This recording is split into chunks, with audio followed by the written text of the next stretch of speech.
वर्ष 2014 से पहले कांग्रेस पार्टी से चुने हुए प्रधानमंत्री कहते थे कि देश के संसाधनों पर पहला हक मुस्लिमों का है। यही कांग्रेस पार्टी किसी भी दंगों में हिंदुओं को बेवजह आरोपी बनाने के लिए एक कानून लाना चाहती थी। इसी कांग्रेस पार्टी ने हिंदुओं को बदनाम करने के लिए हिंदू आतंकवाद और भगवा आतंकवाद जैसे शब्द गढ़े। वहीं 2014 के चुनाव से पहले मुस्लिमों के एक मुश्त वोट के लिए सुपर पीएम सोनिया गांधी जामा मस्जिद के मौलवी से मिलने भी पहुंच गई थी। लेकिन फिर 2014 के चुनाव हुए जिसने पूरे भारत को यह बताया कि यहाँ अब तुष्टीकरण की राजनीति नहीं चलेगी। कांग्रेस पार्टी ने वर्षों तक हिंदुओं को जातियों में बांटकर और मुस्लिमों को एकजुट कर अलग अलग वोट बैंक बना रखे थे और इन्हीं वोट बैंकों के माध्यम से वो अपनी सत्ता को बरकरार रखती थी। और तो और जब कांग्रेस पार्टी ने हार की समीक्षा की तब भी यह बात सामने आई कि मुस्लिम तुष्टीकरण के चलते कांग्रेस को हार का सामना करना पड़ा था। फिर समय बीतने लगा और राहुल गांधी ने कांग्रेस की कमान संभाली और हिंदू दिखने का प्रयास किया। ध्यान रहे, राहुल गांधी ने केवल हिंदू दिखने का प्रयास किया, हिंदू समाज की आध्यात्मिकता और भावनात्मक को कभी नहीं समझा। गांधी ने मंदिरों के चक्कर लगाए, यात्राएं की और देव स्थानों में माथा टेका, लेकिन बात वही थी, उन्होंने हिंदू समाज की आध्यात्मिकता को नहीं समझा था।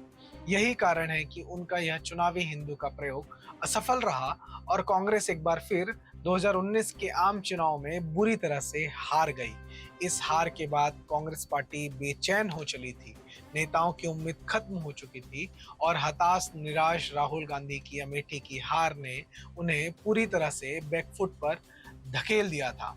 इसके बाद शुरू हुआ देश को बांटने का खतरनाक षड्यंत्र। तो क्या था यह षड्यंत्र, आइए जानते हैं। मैं हूं शुभम उपाध्याय और आप देख रहे हैं द नैरेटिव।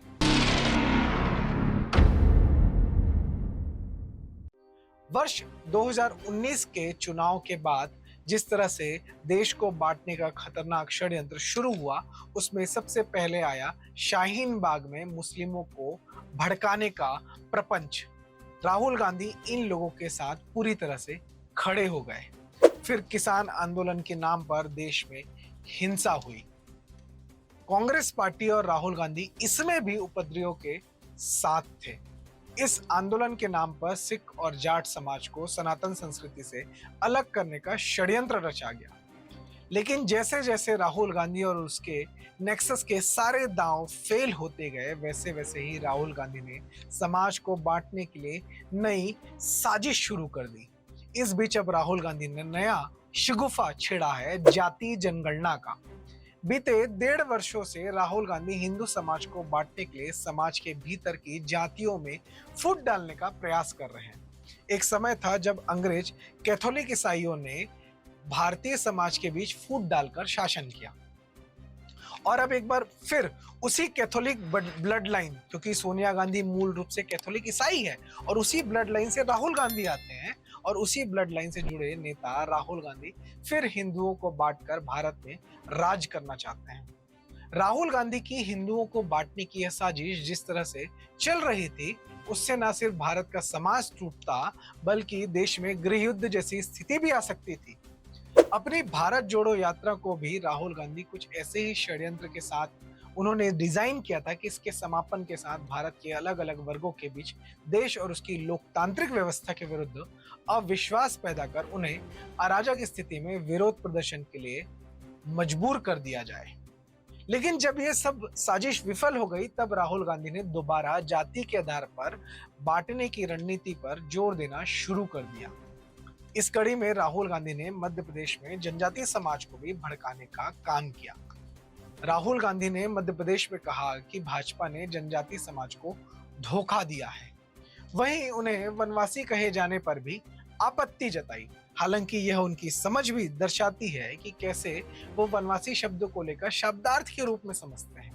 वहीं मध्य प्रदेश में ही जाति जनगणना पर उनकी टिप्पणी के बाद भोपाल के भाजपा विधायक ने जो प्रश्न पूछा है वह विचारणीय है।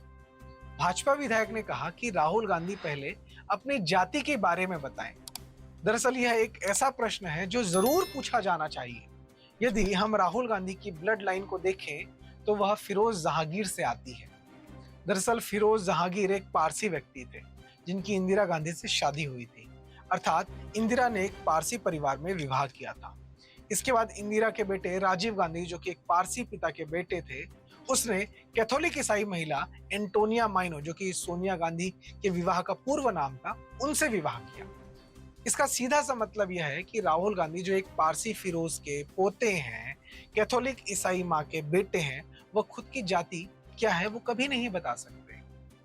ऐसे में यह भी दिखाई देता है कि कैसे राहुल गांधी भारत की आत्मा के साथ खिलवाड़ कर इसे खंडित करना चाहते हैं। भले मध्य प्रदेश में राहुल गांधी जनजाति समाज के हितैषी होने का दिखावा कर रहे हों, लेकिन सच्चाई यही है कि राहुल गांधी जिस कांग्रेस पार्टी की अगुवाई करते हैं, उसी कांग्रेस पार्टी ने कभी जनजाति हितों की ओर ध्यान नहीं दिया। जनजाति समाज को पहली बार अलग मंत्रालय भी आजादी के 50 साल बाद अटल बिहारी वाजपेयी की सरकार में मिला। जब कांग्रेस की बारी आई तो उन्होंने छत्तीसगढ़ जैसे जनजातीय बाहुल्य राज्य में एक ईसाई अजीत जोगी को मुख्यमंत्री बनाकर भेजा। वहीं देश का पहला जनजातीय राष्ट्रपति भी भाजपा की मोदी सरकार ने दिया। कुल मिलाकर देखा जाए तो यह स्पष्ट रूप से दिखाई देता है कि राहुल गांधी देश, समाज और राष्ट्र को खंडित करने की योजना से कार्य कर रहे हैं, जो न सिर्फ भारत राष्ट्र के लिए बल्कि आपके और मेरे लिए भी खतरनाक है।